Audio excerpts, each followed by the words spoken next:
So, what is catatonia?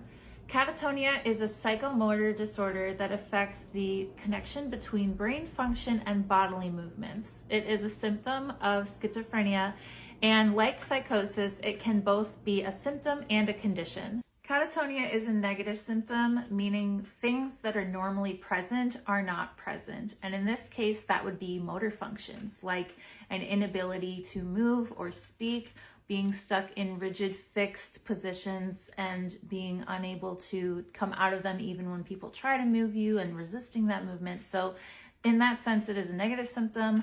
I've also come across several people speculating that it could also be a positive symptom, because there are also types of catatonia that involved, echolalia, which would be repeating what people say, echopraxia, which would be repeating what people's movements are, things that are more engaged like that. So yes, it is a negative symptom. I don't know for sure that it's a positive symptom, so don't take that from me because I'm by no means an expert, but positive symptom or negative symptom, whichever it is a debilitating condition that can really affect a person's life.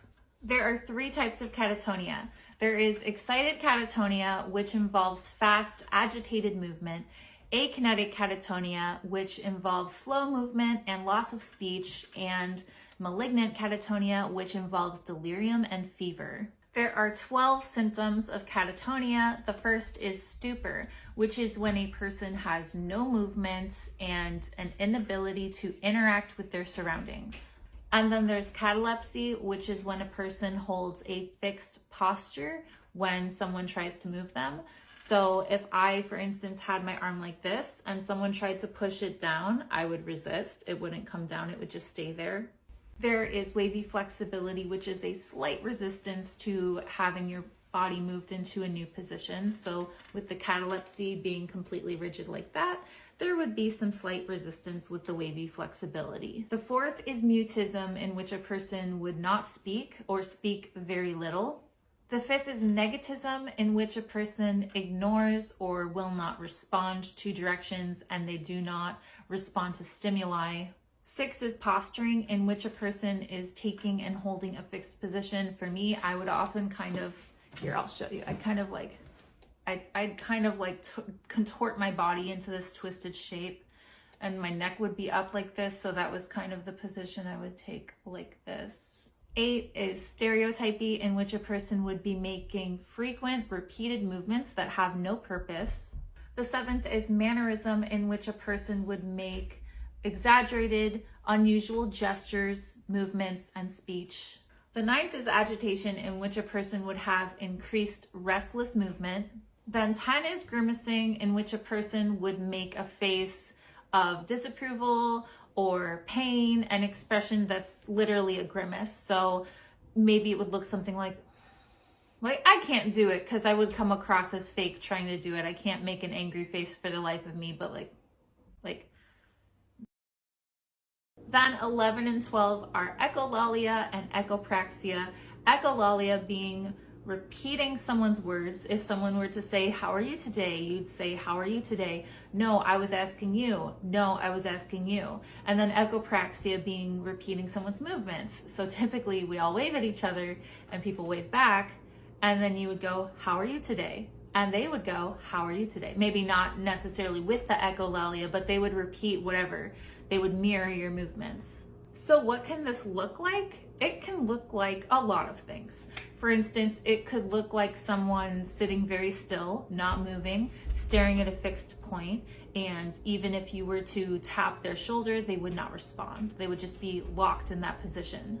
Maybe a person is stuck in an awkward position that looks uncomfortable, that looks unnatural, and yet they won't get out of that position. And they also may seem agitated and restless, like they just can't stop moving. For me, I would have a repetitive motion of drinking from a cup. So, like a mug with a handle, I would walk around, I would pace, and I would drink it, and I would pace back and forth for hours without breaking that pattern, just sipping from my imaginary cup. And maybe you try to sit them down, but they resist the movement. For instance, They resist the command, they resist the direction to sit, and then if you were to put your hands on their shoulders to try to like put them in a chair, they would keep standing there and they wouldn't move. Catatonia can feel a lot like being stuck or trapped, being out of control of your body in the sense that you don't have control over your movements, you can't move.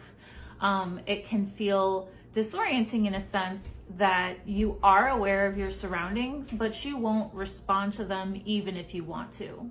It can last a few hours or even weeks, months, or years, and it can be recurring. You could have a few days of catatonia and then recover, but then go right back into it. And I know that's how it was for me because I would have it throughout my psychosis at varying points. I think the best example I can give of catatonia would be the time that I was taken to the ER, and it was because I was acting really strangely, right? So I was sitting on that strange bed they have, right, with the paper on it, and I just didn't move. I sat cross-legged and I looked down and I closed my eyes and I didn't move. I was there for hours and they couldn't get me to leave the ER because I didn't respond to any stimuli. And when they would try to like push my shoulder, I would resist. So they couldn't move me. I physically could not be budged. I didn't respond to what they were saying to me, even though I could hear them. I was trapped inside myself. And it's like I had the feeling of being touched, but I didn't really feel it. Like it was a ghost sensation. Like if you were to touch me, I just couldn't respond. They ultimately did give me a shot of a sedative into my butt.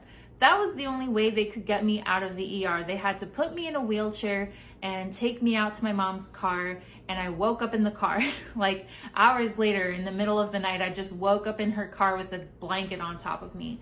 And it was resolved. I was able to go inside the house after that. But for hours, I was unresponsive. I was rigid and I couldn't be moved no matter how hard people tried to move me. That was the only thing I could do, was resist. You know, I couldn't engage in any other way. I couldn't speak. I couldn't be there. I was just locked inside myself.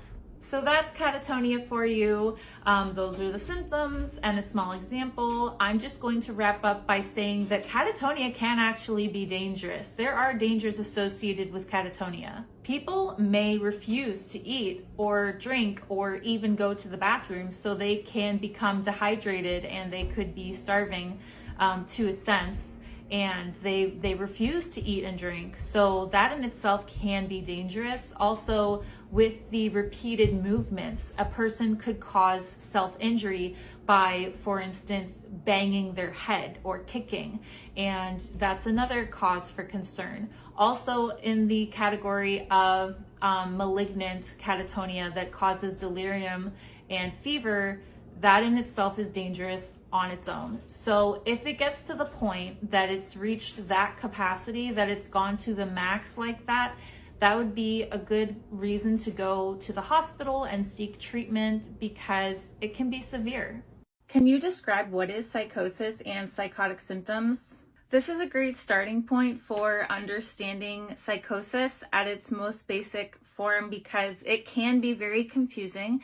It's an experience that's pretty misunderstood and hard to relate to because unless you've ever had an experience outside of reality, you probably wouldn't be able to conceptualize what that is like. So first of all, let's define reality.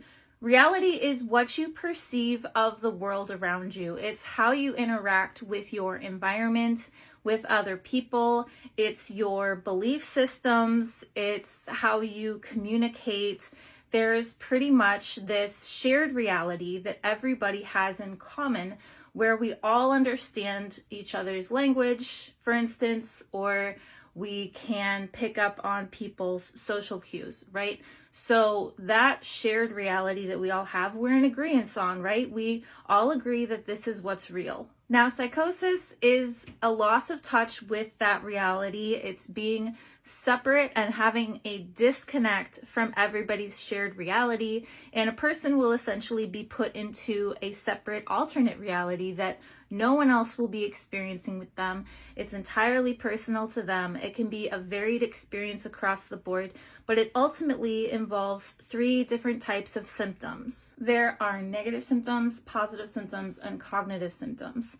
Negative symptoms are symptoms that ultimately subtract from a person's experience. So these are things that normally would be there that have been lost. This could look like, for example, alogia, which is poverty of speech, in which a person would have diminished ability to speak and communicate, or have a complete loss of speech. And there could be avolition, where a person has lost their drive to do anything, and they could, for instance, stop bathing, stop eating, stop getting out of bed because they don't have any, compulsion to move. There's also anhedonia, which would be a loss of pleasure. So people lose the ability to have pleasure in the things they used to love. These are all losses. Then with the positive symptoms, these are symptoms that add on to a person's experience. So these are additions to reality. These are the things that people experience outside of reality that most people won't understand, because they are, false perceptions in which the 5 senses basically betray you, and you're having experiences with 5 senses that aren't actually happening. So you could tangibly feel things that aren't there. I would, for instance, feel like a blanket or a coat put on top of me where there was no coat, but I would feel that as if it was real. Hearing voices or other things like doorbells and car engines, for instance, where there are none. Seeing things like I would see this evil nun, for instance. So seeing people, seeing shapes, colors, things that are not actually there, but are so realistic to you that you wouldn't know the difference. Also, there are false beliefs. These are fixed beliefs, meaning that they cannot be budged. They cannot be changed despite any evidence to the contrary. For instance, I thought I was pregnant with Satan's baby, so I took a pregnancy test. It came back negative, and that didn't change my mind. I just instead thought, oh, of course, Satan's baby wouldn't appear on a pregnancy test. That's the nature of Satan, so that makes sense, right? They will not be changed. And paranoia is a heightened fear, and it's a fear of irrational things that aren't possible. And I would be afraid of people following me or being bugged in my apartment, things like that. And paranoia can lead to other types of beliefs that, for instance, you're being stalked and, scary things like that. And finally, cognitive symptoms are symptoms in which your cognitive abilities are impaired or diminished. So this can affect your intelligence. It can affect your concentration skills, your reading comprehension skills, your ability to speak and understand. It can affect a lot of different abilities that can, for me at least, be permanently lost. So while I used to be an amazing reader and I could read a whole book in a day, I've lost a lot of reading comprehension skills that didn't really recover, so now I can read like a page. For me, some other things it has affected are my memory. I don't have very good short-term memory anymore, and that is a very noticeable difference. It can affect your reasoning and logic skills. It can affect your ability to process information, and these are all things I still struggle with, so I still have some symptoms today.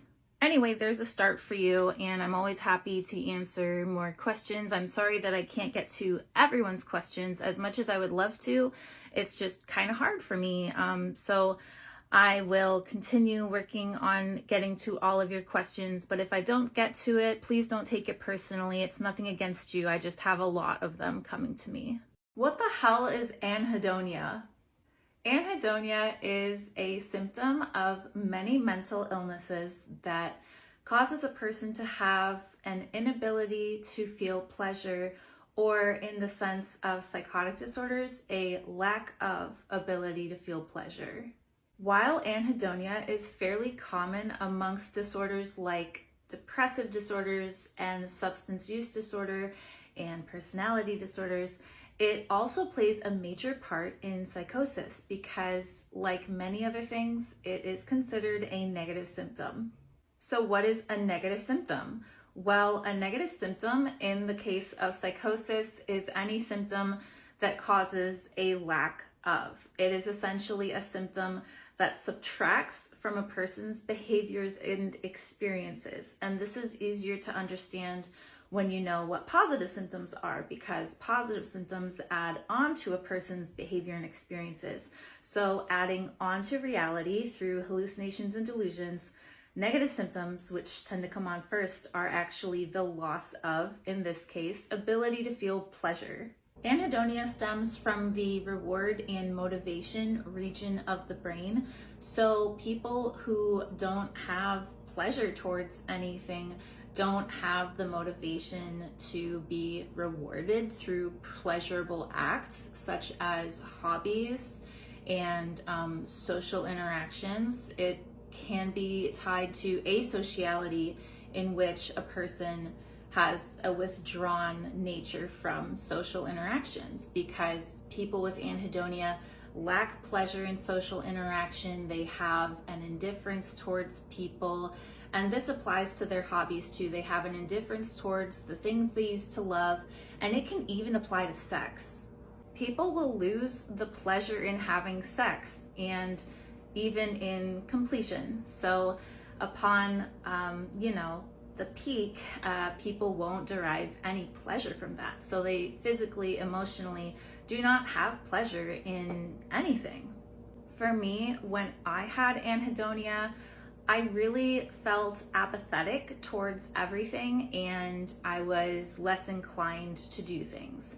So I am a hobbyist and I have many hobbies. I like to play guitar, I like to knit, I do printmaking, I have a broad social life. I like to think I love hanging out with people, getting coffee, and in anhedonia, that's kind of stunted, where yeah, I could do those things, but I wouldn't really get anything out of it like I normally do. And so I don't even want to do it in the first place. What it took for me to resolve this issue and come out of anhedonia and other negative symptoms and positive symptoms of psychosis, I went on medication. Now, while medication works for me, I understand there are people who may be medication resistant or for whatever reason have the right to refuse medication. So not everybody wants to be medicated. And in that case, therapy can go a long way. And through therapy, you can get back a lot of things that you've lost, and you can move past anhedonia. So whatever route works for you, I would encourage you to try to get treatment for anhedonia, because you deserve to have a little pleasure in your life.